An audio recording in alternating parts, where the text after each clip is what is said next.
This video is part of a playlist of the Atheist Voice 78 questions to ask Christians. So, we're going to get into question number 1. So let's get into it. Is Anne Frank burning in hell right now? Is Anne Frank burning in hell? Well, before we get into that topic, let's just take a look at who Anne Frank was. She's a German-born Jewish person who lived during World War II, and she was a victim of the Holocaust. She was Jewish, and she hid in the Netherlands when the Germans occupied it, and she would die in Bergen-Belsen concentration camp. Very sad. And she would gain massive popularity with the publication of her diary after her death that her father put out. So, is Anne Frank in hell? Well, first off, the question has a misconception of hell. Hell is not just this giant fire pit. Yes, Jesus describes it, but he describes it in a metaphorical way, not a literal way. You see, hell is torment, not torture. There's a key difference there. Hell is self-inflicted. God does not just throw people into hell. People go to hell because they reject who God is. Also, if the God of the Bible is true, then his word is true.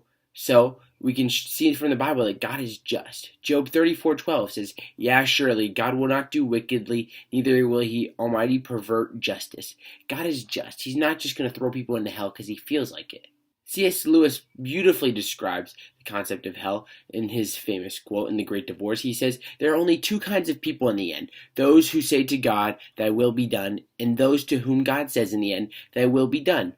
All that are in hell choose it. Without that self-choice, there could be no hell. No soul that seriously and constantly desires joy will ever miss it. Those who seek to find, those who knock it opened." You see, Anne Frank was raised in a Jewish home, and she seems to have remained Jewish, but the door is always open for Christ. And I am confident that if she really wanted to find the truth, she would have found Christ, and maybe she did. We can't know for sure. God is a God of love, and he loves Anne Frank enough to respect her will. So, if she chose to follow God through the Savior Jesus, then God will grant her an eternity because that is her will. But if she chose not to follow Jesus, then God will grant her will and not force her to spend an eternity with Jesus.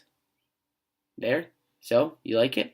I don't know. It's a tough question, but I tried my best to make it short and simple and get into it. So, if you like what we share, be sure to check out these other videos and subscribe, and have a great day.